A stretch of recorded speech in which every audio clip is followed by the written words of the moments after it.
17 calls. She made 17 calls to her husband while contractions ripped through her body on that freezing December night. 17 desperate attempts to reach the man who had promised to love her in sickness and in health, and every single one failed because he blocked her number. While Lauren Whitmore screamed through labor alone on her kitchen floor, her millionaire husband Chase was lifting champagne glasses at a luxury hotel with another woman. He looked at his phone, saw his pregnant wife calling, and deliberately pressed block. He whispered to his mistress, finally free of her, and ordered another bottle of champagne. He had no idea that single decision would cost him everything. What Chase did not know was that his wife had a secret worth $4.2 billion, a secret that would turn his perfect life into a prison cell. In the next 90 minutes, you will witness the complete destruction of a man who thought he was untouchable. You will watch a broken woman rise from the ashes and become more powerful than anyone who ever underestimated her.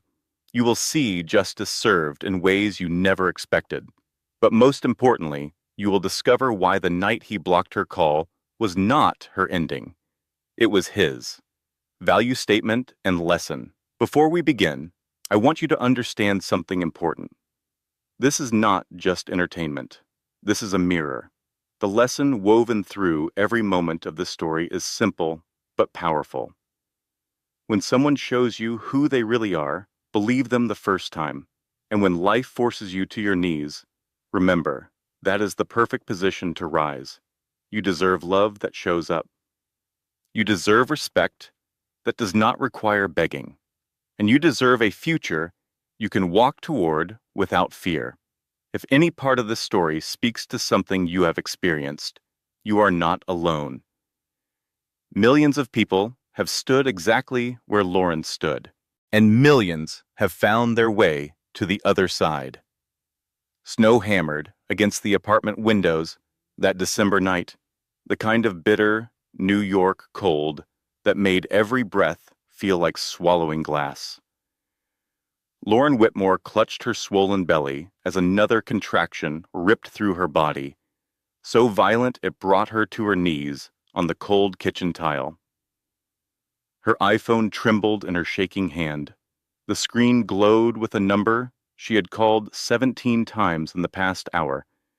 17 desperate attempts to reach the man who had promised to love her in sickness and in health, for better or for worse. She hit redial one more time, her finger barely able to press the button through the pain, and then her screen flashed a message she never imagined seeing in the middle of labor.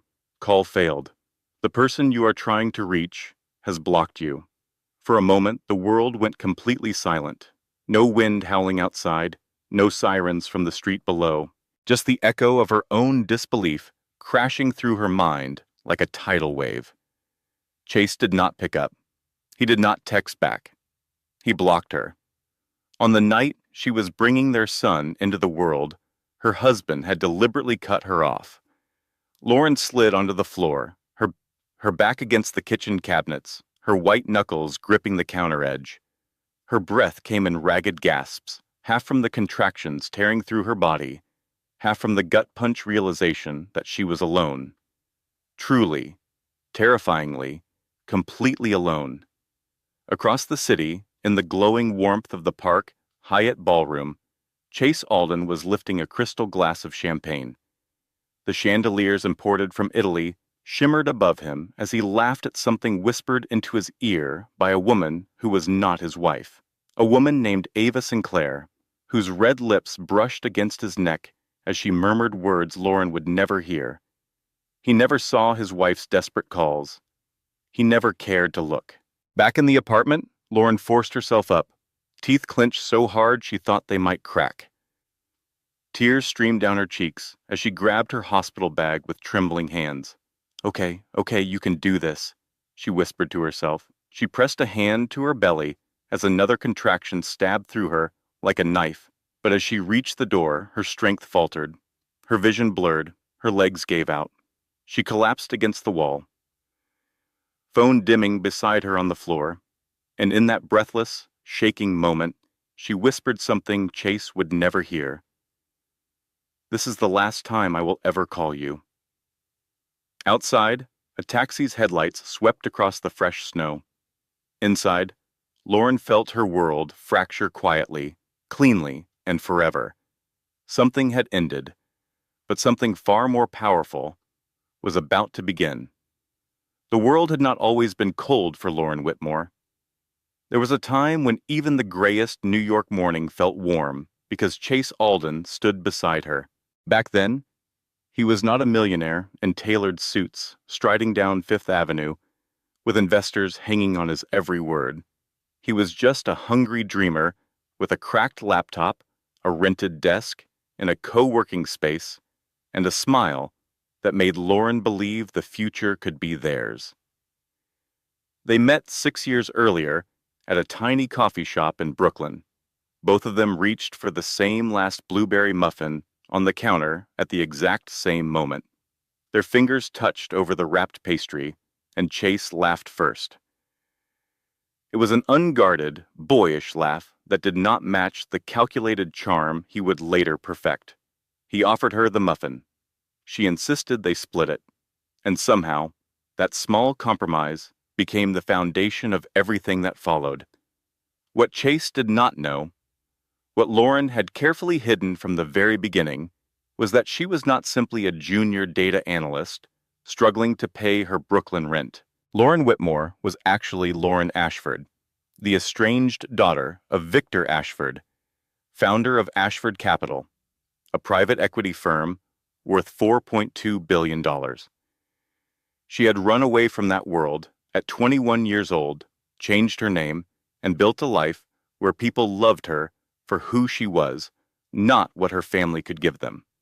She wanted to be wanted for herself, not her inheritance. And Chase, with his passion and his dreams, and his absolute certainty that he would change the world, seemed like exactly the kind of man who would love her for her heart, not her bank account. Back then, Lauren worked long hours crunching numbers at a Fortune 500 company. She was not glamorous, she was not flashy, but she had stability, something Chase admired deeply in those early days. "You are the calm in my chaos, Laura," he used to say, pulling her close after another 18-hour day building his startup, and she believed him. She believed him when he promised success would never change the way he looked at her. What Chase also did not know was that during the darkest month of his company's existence, when Alden FinTech was 48 hours from bankruptcy, Lauren had secretly funneled $2 million from her hidden trust fund through a shell corporation.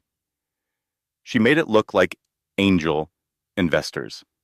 She saved his dream without him ever knowing it was her money that kept his company alive. She never told him. She never wanted credit. She just wanted to be his partner. Their wedding was small and intimate. 20 people on a rooftop in Queens with fairy lights strung across the railing, and Manhattan, shimmering like a promise behind them. Chase held her face in his hands that night and said words that would haunt her years later. "I could never do life without you." The sincerity in his eyes made it impossible to imagine he would one day turn away from her at her most fragile moment. But somewhere along the way, success wrapped around Chase like a second skin, changing him cell by cell until the man she married no longer existed. The man who once packed her lunches and kissed her forehead before work slowly transformed into someone who spent more nights at sleek midtown lounges than at home. His decisions became sharper, colder. His messages grew shorter. His laughter changed, too. No longer soft and boyish, but performative, calculated, meant for audiences, not for her. Lauren saw the distance forming like a crack spreading through ice, but she kept believing the man she married was still in there, somewhere. She just did not know that the version of Chase she loved had already died. Ava Sinclair did not enter Chase Alden's life like a storm. She slipped in quietly, like a cold draft under a locked door. Easy to ignore at first, until the chill finally settled into the bones of everything Lauren held dear. Ava joined Alden FinTech during a period when Chase was obsessed with building his public image. He needed someone polished, sharp, and able to charm investors before he even opened his mouth. Ava was all of those things: strategic, poised, and frighteningly intuitive about exactly what Chase wanted to hear. Lauren first met her at a company holiday mixer 6 months before everything fell apart. Ava approached with a flawless smile, her red dress a shade too bold for the event, but no one seemed to mind because she wore it with the kind of confidence that made other women feel underdressed and other men feel desperate to impress her. She shook Lauren's hand with both of hers, as if they were old friends reuniting after years apart. "So nice to finally meet the woman who keeps Chase grounded," Ava said. Her voice was warm and sweet, almost too sweet, like honey hiding poison. Lauren tried to brush off the uncomfortable twist in her stomach. She had met plenty of confident women before, but something in Ava's eyes, sharp and assessing, lingering a little too long on Lauren's wedding ring, felt like a warning she did not yet understand. Chase did not notice anything wrong. If anything, he seemed energized around Ava. He laughed louder. He talked faster. He glowed under her attention like a plant finally getting sunlight after months in the dark. Ava praised his ideas and amplified his presence. She whispered just one more thing into his ear between conversations, always positioning herself as indispensable. Lauren watched the shift happen in real time, Chase straightening his jacket, adjusting his posture, trying subtly to match Ava's polished aura. After that night, Ava appeared everywhere. Late-night meetings that ran until midnight, early morning strategy sessions that started before Lauren woke up, PR events where Chase insisted Lauren did not need to attend because she was getting too tired with the pregnancy. At first, Lauren believed him. She wanted to believe him so desperately that she ignored every red flag waving directly in front of her face. Pregnancy had drained her energy, and Chase always framed his requests as concern for her health. How could she argue with a husband who just wanted her to rest? But soon, the little things multiplied into an avalanche she could no longer ignore. Chase started hiding his phone. He turned away when texting. He spent nights at the office, but came home smelling faintly of perfume Lauren did not recognize, something floral and expensive, something that definitely did not come from any product in their bathroom. Still, the betrayal was not obvious yet. What made Ava truly dangerous was not bold cheating. It was subtle manipulation. She began sending Chase carefully crafted reports, painting Lauren as stressed, emotional, and overly sensitive. Normal for pregnancy, Ava would say casually during their private meetings. But maybe Lauren should not be influencing major company decisions right now. She seems fragile, tiny seeds planted with deadly intention.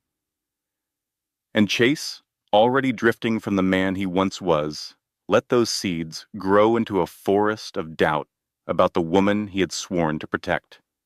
By the time Lauren reached her 7th month of pregnancy, joy had become something she experienced quietly and privately, like a secret she carried alone in her chest, because sharing it no longer felt safe.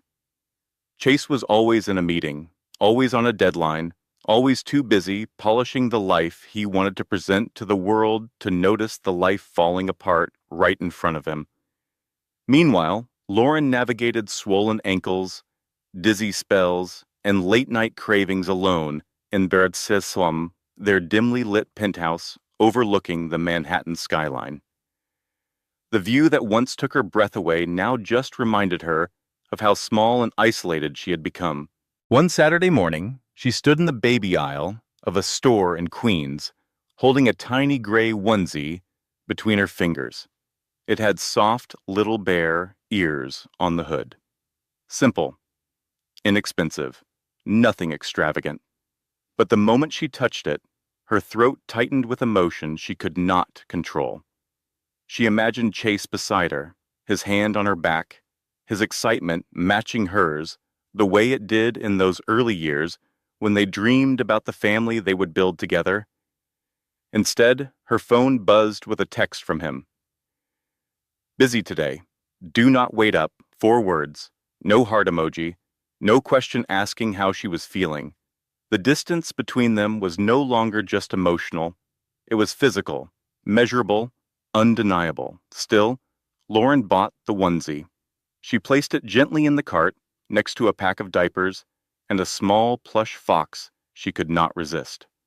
At checkout, the cashier smiled warmly at her belly. First baby? Lauren nodded. Yeah, she said, forcing a smile, even as her eyes burned with unshed tears. When she got home, she laid the new baby items on the bed where she slept alone most nights now. She folded the onesie with care, smoothing the fabric as if it were the most precious thing in the world. Around her, the apartment was painfully quiet. No laughter, no soft music playing, just the hum of the refrigerator and the hollow echo of a life growing emptier by the day. That night, Chase actually came home at a reasonable hour for once. Lauren placed his hand on her belly while they lay in bed, and the baby kicked gently against his palm. She held her breath, waiting for Chase to wake up fully, to smile, to whisper something sweet like he used to. He did not stir. His hand fell away as he rolled over, already drifting into sleep. Lauren turned away and blinked back tears in the darkness. I wish you were here, with us, she whispered so quietly that only she could hear, really hear. The baby kicked again, as if answering her, and in that tiny movement, Lauren found comfort, a reminder that even in her loneliness, she was not truly alone. But she also felt a cold truth settling into her bones. She was already parenting this child by herself. Long before the baby arrived, she had become a single mother in everything but name. The night Chase did not come home for the first time was not marked by a fight or a dramatic exit. It slipped into Lauren's life quietly, the way all devastating things begin. She had made his favorite dinner that evening, lemon chicken with roasted vegetables and the soft dinner rolls he always asked for. The apartment smelled warm and comforting, a rare contrast to the growing chill between them. At 7 in the evening, Chase texted, "Running late. Eat without me." At 9, she called, straight to voicemail. At 11, her stomach twisted with the familiar ache of dread. Midnight passed. Outside, the Manhattan skyline glowed in the distance, completely indifferent to the pain unfolding in a small apartment across the river. Lauren tried to distract herself. She opened her laptop and attempted to work through some spreadsheets, but the numbers blurred. Her chest felt tight, as if someone were slowly pressing down on her ribs. She checked her phone again. Still nothing. By 1 in the morning, worry tangled with something darker. Intuition. That unshakable, bone-deep knowing that every woman recognizes when something in her life has shifted beyond repair. She walked to the bedroom, hand on her belly, whispering to her unborn son, "It is okay, sweetheart. We are okay." But her voice trembled. Finally, at 2:14 in the morning, the front door clicked open.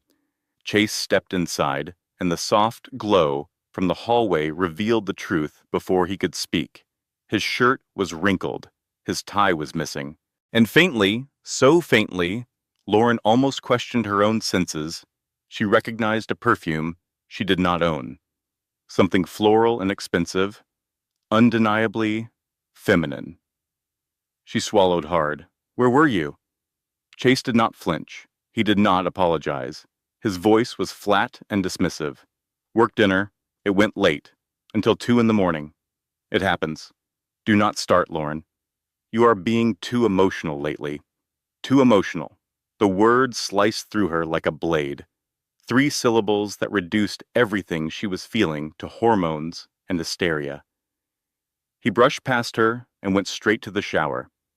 She stood frozen in the doorway, listening to the water run. Each drop was a cruel reminder that he was washing off a night she was not part of, a night she was never supposed to know about. When he finally came to bed, he turned his back to her without a word. Lauren lay awake for hours, staring at the ceiling, one hand resting protectively on her belly. She did not cry, she did not speak. But in the quiet darkness, she felt the first major crack in her marriage widen. Sharp and cold and irreversible. 3 weeks later, Lauren sat alone in the dim waiting room of her doctor's office. Her hands trembled around her phone as she waited for Chase to arrive. He had promised he would come. It is important, she had reminded him that morning over breakfast. The 8-month ultrasound, the one where they would check for complications. I know, Laura. I will be there, he had said, adjusting his expensive pen in his suit pocket before rushing out the door with barely a glance in her direction. But now, 30 minutes past her appointment time, the chair beside her remained empty. Her doctor finally called her name. We can start without him, he said gently, but Lauren caught the pity in his eyes. During the ultrasound, as the technician traced the screen, Lauren blinked away tears and tried to focus on the miracle growing inside her instead of the emptiness beside her. She wanted Chase there. She wanted his gasp of awe when he saw their son's tiny face on the monitor. She wanted his hand gripping hers, his smile, his presence. But all she got was an empty chair, a void where her husband was supposed to be. The doctor's expression grew serious as he studied the readings. Mrs. Alden, your blood pressure is dangerously high, he said quietly. If you do not reduce your stress levels immediately, you could develop preeclampsia. This is serious. Where is your husband? Lauren could not answer. Her throat had closed completely. After the appointment, she stepped outside into the cold wind, her scarf whipping around her, as she finally called Chase. Ring, ring, ring. Voicemail. She left a message, trying to keep her voice steady. Hey, it went fine. I wish you had been there. I really needed you today. An hour passed. No response. That night, Chase finally texted at 10:47. Sorry. Busy day. How was it?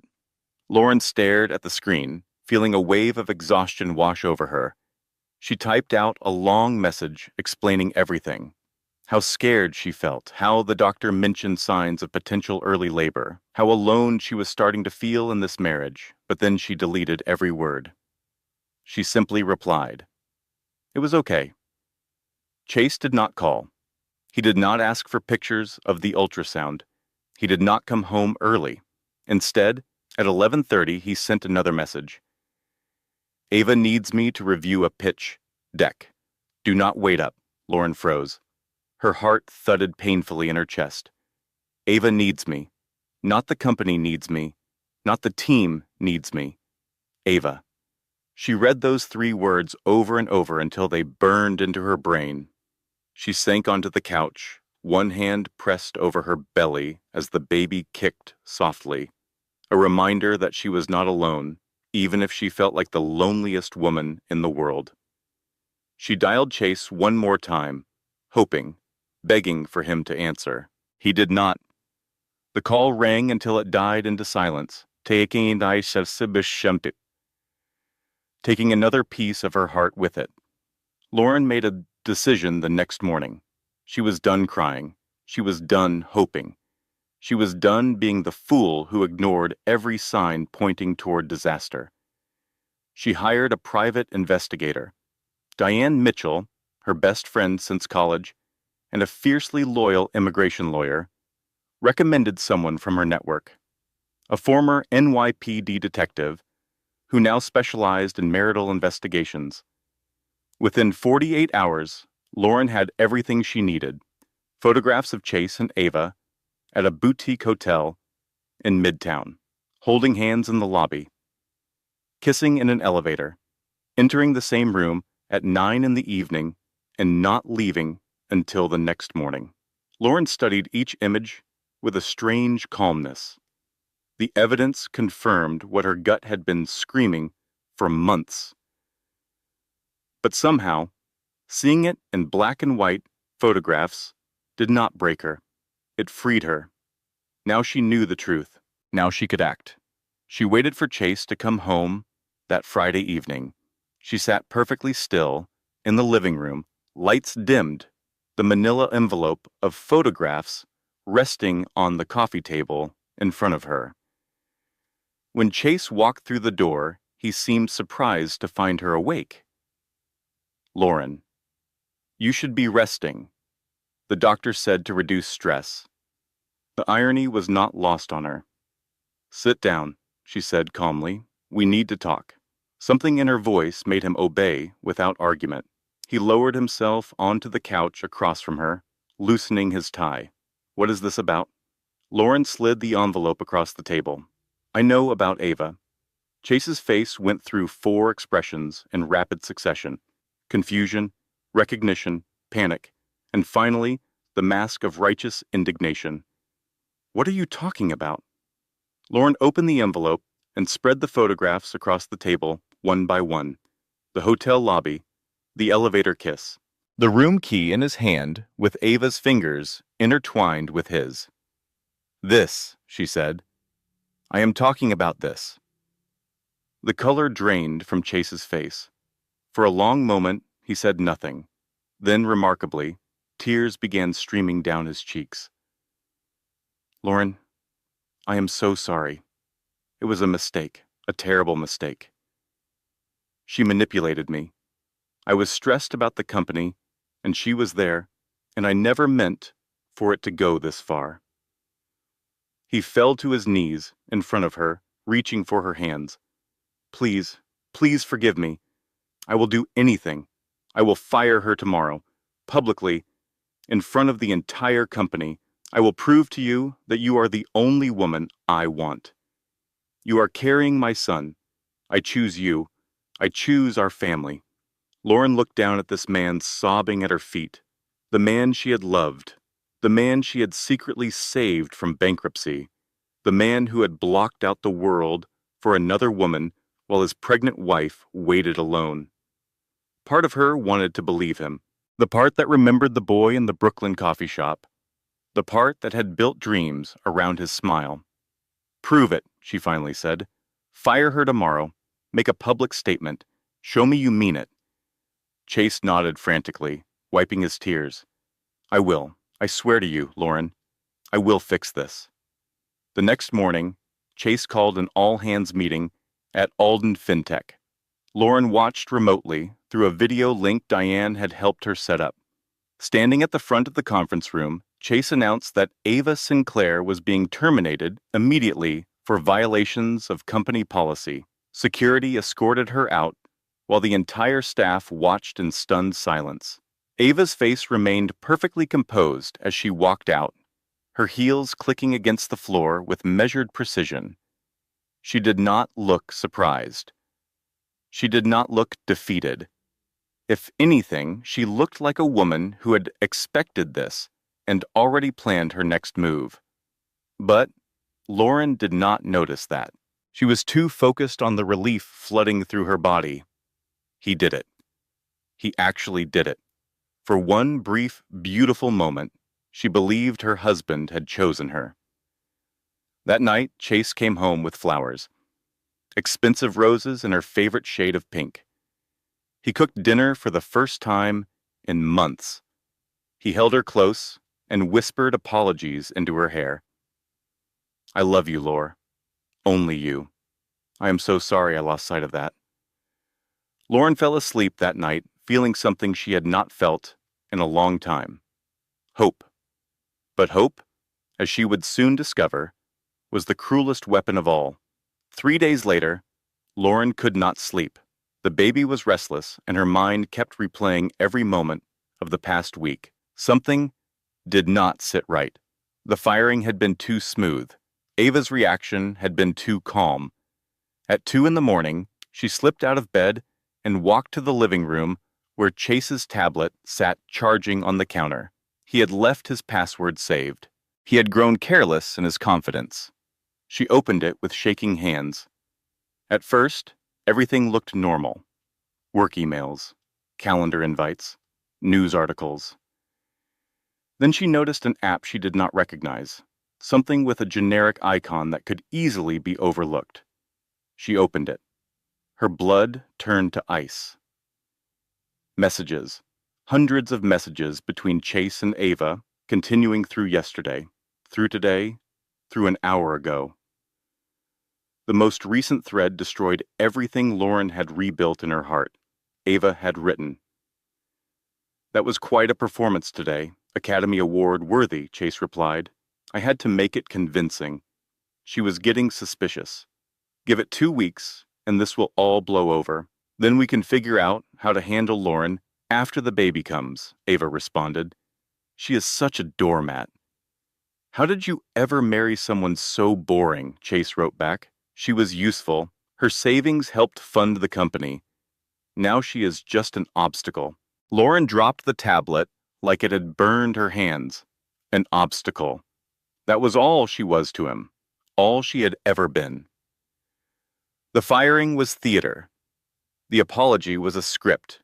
The roses were props in a play designed to keep her docile until he could figure out how to discard her completely.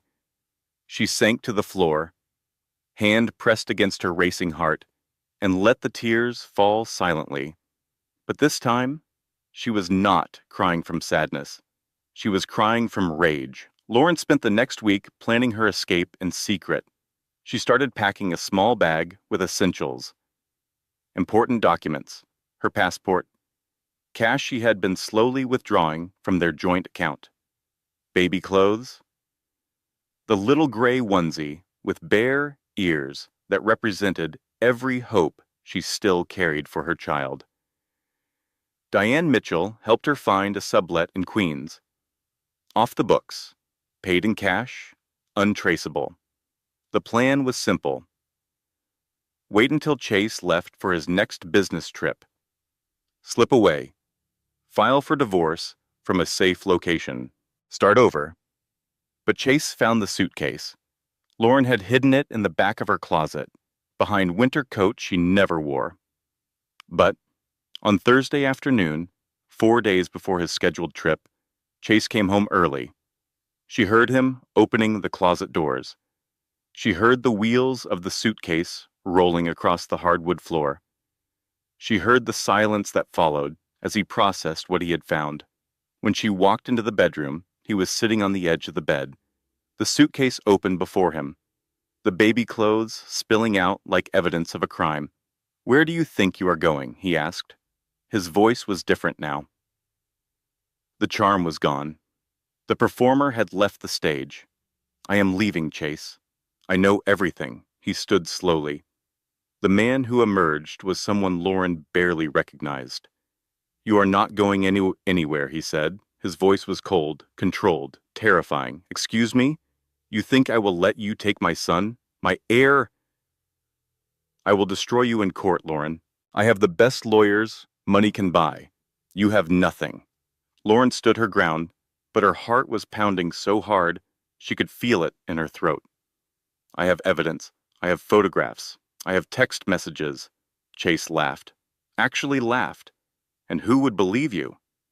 He stepped closer, and Lauren instinctively stepped back. "You have been stressed, anxious, emotional. I have emails where you admit to having panic attacks. I have been documenting your mental instability for months. Any judge in this city will see you are unfit to raise a child." Lauren's blood ran cold. He had been building a case against her for months, while she was pregnant with his child. "So here is what is going to happen," Chase continued. "You are going to sit down, smile, have the baby. And maybe, if you behave, I will let you see him on weekends." Lauren could not speak, could not move. She was trapped in her own home, 8 months pregnant, completely isolated from everyone who might have helped her. Chase picked up the suitcase and walked to the door. I am taking this to the office. When I get back, I expect you to be acting like a normal wife. Are we clear? The door slammed behind him. Lauren stood frozen in the center of the bedroom for a long time. Then she walked to the kitchen, picked up her phone, and deleted the conversation with Diane about the apartment in Queens. If Chase was monitoring her communications, she could not risk leading him to her escape route. She would have to find another way, and she would have to be smarter than she had ever been in her entire life. December 23rd, 2 days before Christmas, New York City sparkled with holiday lights and the promise of joy. But inside the Alden penthouse, Lauren felt nothing but dread. Chase had left hours ago for what he called the company holiday celebration at the Park Hyatt. He had not invited her. He had not even pretended to want her there. "Be a good girl and rest," he had said on his way out. "I will be home late." Lauren sat alone in the living room, watching the snow fall against the windows and trying to calm the tightening sensation in her abdomen. The contractions had started around 8 in the evening. At first, she thought it was just the usual discomfort of late pregnancy, but by 10, they were coming every 15 minutes. By 11, every 7. This was not practice. This was real labor. And she was 4 weeks early. Lauren grabbed her phone and called Chase. Ring, ring, ring, voicemail.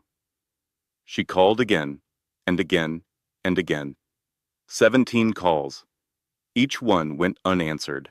Finally, she tried one more time, her fingers slipping on the screen from sweat and desperation. Call failed.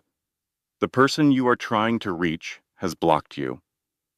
The words hit her like a physical blow. He blocked her. While she was in labor with his child, her husband had deliberately blocked her number. Lauren's water broke at 11:47. She collapsed against the kitchen counter as fluid pooled around her feet, and the contractions intensified to a level of pain she had never imagined possible. She was alone, completely alone. With shaking hands, she managed to dial 911. "I am in labor," she gasped into the phone. "I am alone. My husband blocked me. Please send someone." "Stay on the line," the operator said calmly. "Help is on the way." Lauren crawled toward the front door, pulling herself across the floor as each contraction stole her breath. She managed to unlock it just as darkness crept at the edges of her vision. The last thing she heard before the paramedics arrived was the sound of fireworks in the distance. Someone celebrating.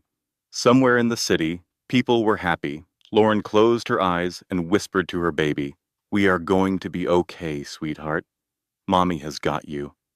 The ambulance ride was a blur of sirens and fluorescent lights. A paramedic held her hand and asked questions she could barely answer. "Where is the father?" Lauren looked at him through tears. "I do not think I have one anymore." NYU Longone Hospital, 3 in the morning. Lauren had been in labor for 13 hours. 13 hours of screaming, pushing, and praying for someone who never came. The nurses had tried calling Chase. The automated message echoed through the room like a cruel joke. "This number has blocked you." One nurse, an older woman with kind eyes, squeezed Lauren's hand. "Oh, honey," she said softly, "I am so sorry."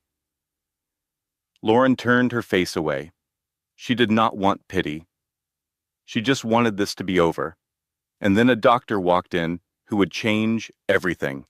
Dr. Mason Hale was tall, calm, and carried himself with the quiet confidence of someone who had seen the worst humanity had to offer and chosen to respond with compassion.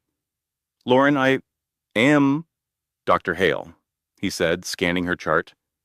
"I am going to be here for every second of this." "You are not alone anymore." Something about his voice anchored her. Maybe it was the certainty.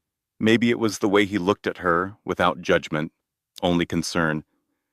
The hours that followed were the hardest of Lauren's life. She screamed, she cried, she gripped the bed rails until her knuckles went white and her arms ached. Through it all, Mason stayed close.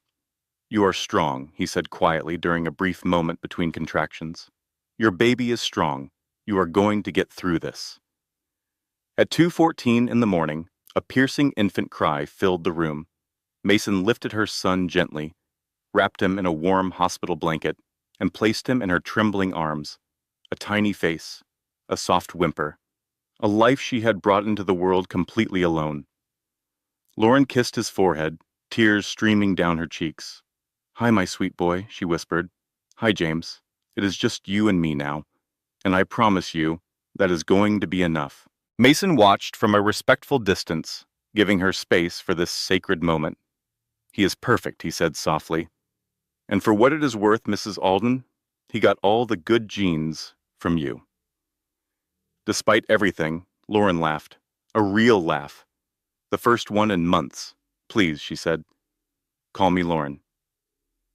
3 days later, Christmas morning, Lauren signed the hospital discharge papers against medical advice. Her body was screaming for rest, but her mind was focused on one thing only: getting out. Diane Mitchell arrived at 7 in the morning, wearing the same determined expression she brought to every courtroom battle. "I have got a sublet in Queens," Diane said, taking James carefully while Lauren climbed into the car. "Off the books. Cash only. He will not find you there." The drive across the bridge felt surreal. Snow still covered the city, but the morning sun made everything sparkle with a beauty that felt almost mocking. Lauren's new apartment was small, second-hand furniture, boxes she had not had time to unpack.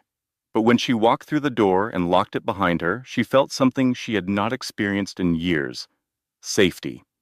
For the next 2 months, Lauren rebuilt her life piece by piece. She changed her phone number, opened new bank accounts at a different institution, hired a family attorney named Sarah Brennan, who came highly recommended by Diane's network, and had a reputation for being absolutely ruthless in custody cases. She filed for divorce and full custody, citing abandonment during childbirth. And for a while, everything seemed to be working. Chase's company was under SEC investigation for fraud. Ava had been subpoenaed to testify. The walls were closing in on him from every direction. Lauren allowed herself to hope again. She bonded with James, learning the rhythm of his cries and the comfort of his tiny hand gripping her finger. She started therapy. She began sleeping through the night again. Mason Hale checked in regularly, not as a romantic interest, but as a friend who had witnessed her at her most vulnerable and wanted to ensure she was healing. "How is my favorite little warrior doing?" he would ask about James during his calls. "And how is Mom holding up?" Lauren found herself looking forward to those calls more than she wanted to admit. But just when she thought she had escaped, Chase struck back. The custody papers arrived on a Tuesday afternoon. Emergency motion for custody filed by Chase Alden, represented by the most expensive family law firm in New York. The allegations made Lauren's stomach turn. Lauren Whitmore kidnapped their infant son from the marital home. Lauren Whitmore suffers from severe postpartum psychosis, as documented by her own admissions of anxiety and panic attacks. Lauren Whitmore is financially unstable and unable to provide for a child. Lauren Whitmore is cohabitating with a romantic partner, endangering the child's well-being. That last accusation made her laugh bitterly. The romantic partner they referenced was Mason, who had stopped by exactly once for a routine checkup on James. One visit twisted into an affair by Chase's legal team. The hearing was scheduled for the following week, and the judge assigned to the case, Lauren would later discover, was an old friend of the Alden family. The temporary ruling felt like a death sentence. Based on the evidence presented, the judge announced in a voice that showed no emotion, I am granting the father supervised visitation pending a full custody hearing. Lauren's attorney objected. Sarah Brennan argued passionately about the circumstances of James's birth, about the blocked calls, about the documented abandonment. But the judge had already made up his mind. Supervised visitation, he repeated. 2 hours, once a week. A social worker will be present. Lauren had to hand her son to Chase while a stranger watched. She stood in the parking lot afterward, unable to stop shaking. Her arms felt empty. Her chest felt hollow. Every cell in her body screamed that this was wrong. And then the catastrophes began. The first hit came 3 days later. Lauren's landlord appeared at her door with an apologetic expression. "I am sorry," he said. "I have received an offer I cannot refuse. You have 7 days to vacate." He had been bribed. Lauren was certain of it. The second hit came the following Monday. Her employer called. "Mrs. Whitmore, we have received some concerning documents suggesting financial improprieties during your tenure. We are placing you on administrative leave pending investigation." Fabricated evidence. Lauren knew exactly where it came from. The third hit was the tabloid story. The headline screamed across every newsstand in the city. Millionaire's wife abandons husband during pregnancy hormones. Inside the bitter custody war. The article quoted a concerned colleague who wished to remain anonymous, but was obviously Ava. It painted Lauren as an unstable woman who had stolen a baby from a loving father. Within 72 hours, Lauren was homeless, jobless, and publicly shamed. Rock bottom had never felt so cold.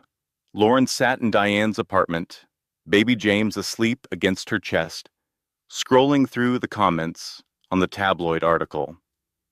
She is obviously crazy. Look at her eyes. That poor man just wants to see his son. Women like her give all mothers a bad name. Each word was a knife. Each judgment from strangers who knew nothing about her situation cut deeper than the last. Her phone rang. An unknown number. She almost did not answer, but something made her swipe the screen. "Lauren?" The voice was older, gravelly, painfully familiar. "It is your father." Lauren stopped breathing. Victor Ashford, the man she had run away from 11 years ago. The man whose world she had rejected to build something of her own. "How did you find me?" she whispered. "I have been looking for you for years," Victor said. His voice cracked with emotion. "And now I am dying, Lauren. Stage 4 pancreatic cancer. 6 months, maybe less." Lauren closed her eyes. She did not know what to feel. Anger? Grief? Relief? "Why are you calling now?" "Because I read the news. Because I see what that man is doing to you. And because I was wrong, Lauren. About everything." Victor's voice grew steadier, despite the tears Lauren could hear beneath his words. "I pushed you away because I could not accept that you were smarter than me, stronger than me, more principled than me. And now I am dying, and my only daughter is being destroyed by a man I can see right through." Lauren said nothing. She could not. "Let me help," Victor continued. "Not for me. I do not deserve your forgiveness. But for James. Let me do one right thing before I die." Lauren thought about everything she had lost. Her home, her job, her reputation, her sense of safety. She thought about the custody battle ahead. Chase's endless resources. His team of ruthless attorneys. The judge who was already in his pocket. She thought about James.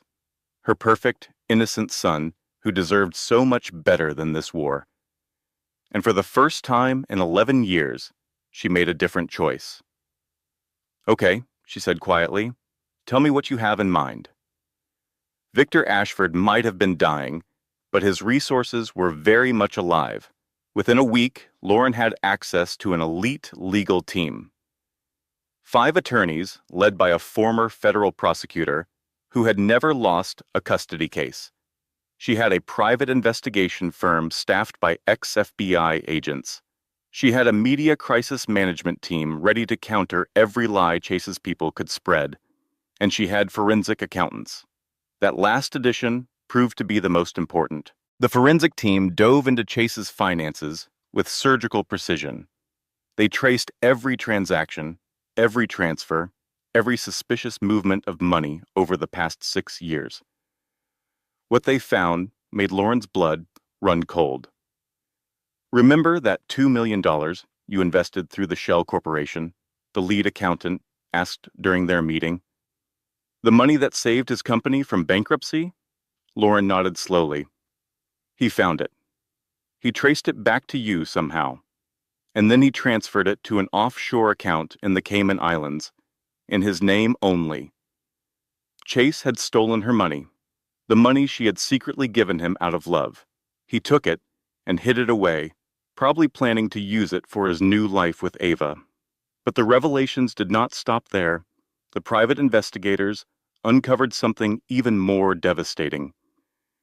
Ava Sinclair had never been just an ambitious employee who fell for her boss.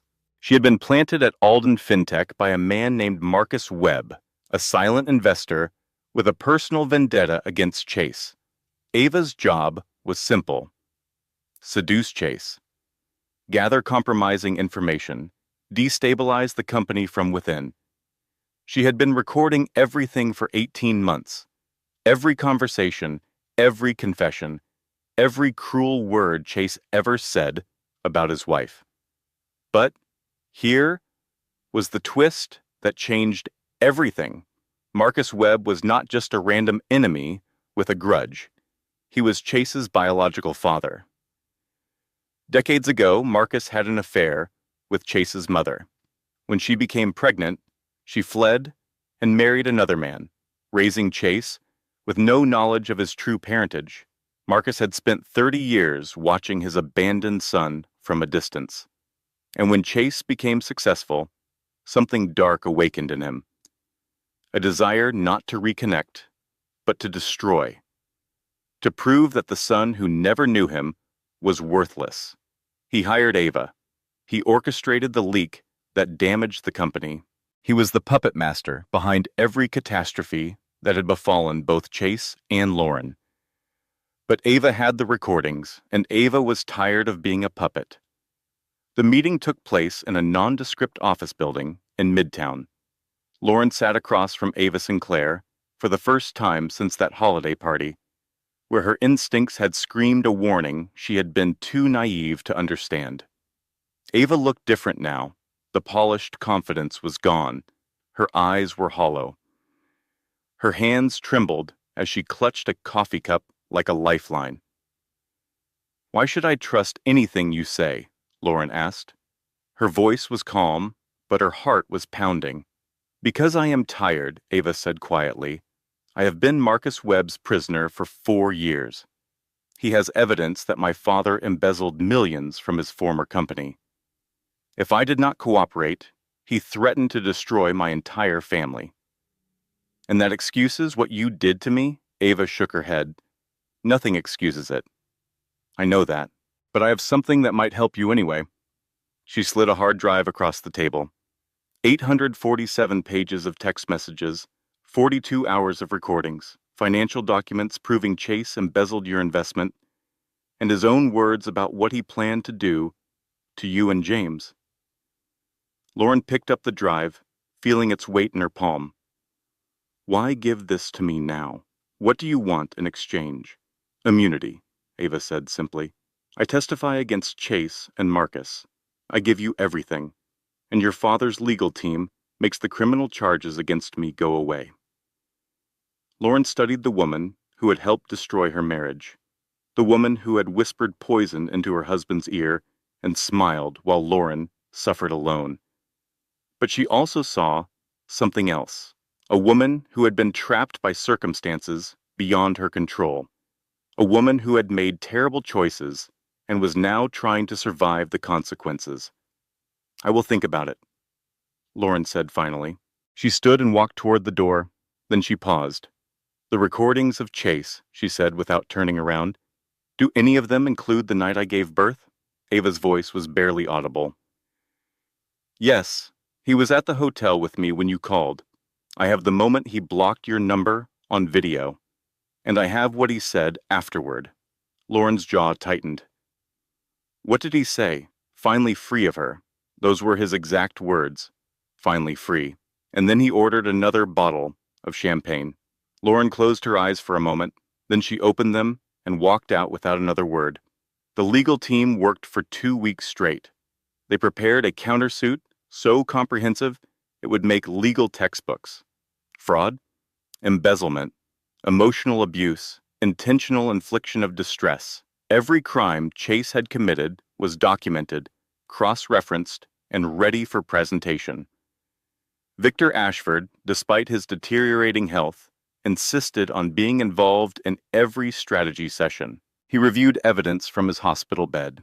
He made phone calls to old contacts who could expedite the SEC investigation. He did everything a dying man could do to protect the daughter he had failed for 11 years. One evening, Lauren sat beside him in his private hospital suite. "I never should have left," she said quietly. "All those years, I was so stubborn." Victor took her hand with fingers that had grown thin and fragile. "No, you were right to leave. I was trying to control your life because I was afraid of losing you. Instead, I lost you anyway." Tears streamed down Lauren's face. "I forgive you," she whispered. Victor smiled, the first genuine smile she had seen from him since she was a teenager. "That is more than I deserve, but I will take it." He squeezed her hand. "Now let's go destroy the man who hurt my daughter." Manhattan Family Court, 6 months after the birth. The courtroom was packed. Press filled the back rows, notebooks ready. Chase's investors sat nervously near the front, watching their fortunes hang in the balance. Victor Ashford arrived in a wheelchair, oxygen tank attached, refusing to miss the moment he had helped orchestrate. Mason sat beside him, ready to testify as a character witness. And Diane Mitchell stood near the door, grinning like a shark who had finally spotted her prey. Chase Alden walked in looking like a man who expected to win. His suit was immaculate. His attorney was legendary. His confidence was untouched by doubt. He did not know what was coming. The first hour belonged to Chase's team. They painted Lauren as an unstable woman suffering from postpartum psychosis who had kidnapped an infant from a loving father. They presented the fabricated evidence of her mental instability. They showed the tabloid headlines as proof of her unfitness. Chase himself took the stand and delivered a tearful performance. "I just want to see my son," he said, voice cracking with practiced emotion. "I love him. I love Lauren. I never stopped loving her. She needs help, and I want to be there for both of them." Some people in the gallery actually seemed moved. Then Sarah Brennan stood up. "Your Honor, I would like to enter into evidence Exhibits A through Z," she paused dramatically, "and Exhibits AA through ZZ." The defense attorney's face went pale. For the next 3 hours, Sarah systematically dismantled every lie Chase had ever told. She played the recording of him calling Lauren an obstacle. She displayed the text messages proving the affair had begun 18 months before Lauren discovered it. She presented the financial documents showing he had stolen her $2 million investment. She showed the hospital records documenting 17 blocked calls during active labor. And then she played Ava's video. The courtroom watched as Chase, on the night his son was born, blocked his wife's number and said those words that would define him forever, finally free of her. Chase's composure shattered. He jumped to his feet. "She is lying. They are all lying. I built everything myself." "She contributed nothing." Sarah smiled coldly. "Actually, Mr. Alden, she contributed $2 million from her trust fund, the one you did not know about, because your wife is Lauren Ashford, daughter of Victor Ashford, heir to Ashford Capital." She let that sink in, and she has the receipts. The courtroom erupted. Chase stood frozen, mouth open, unable to process what he was hearing. Lauren watched him from across the room, the man she had loved, The man she had saved, the man who had tried to destroy her. She felt nothing, no anger, no satisfaction, just the quiet certainty that this chapter of her life was finally ending. The judge called for order and announced his ruling. Full custody is awarded to the mother. The father's visitation rights are terminated pending criminal investigation. The court orders the father to pay $4.2 million in damages for embezzlement and emotional abuse. A restraining order is granted effective immediately. Chase tried to speak, but before he could form words, two SEC officers appeared at his side. Chase Alden, you are under arrest for securities fraud and embezzlement.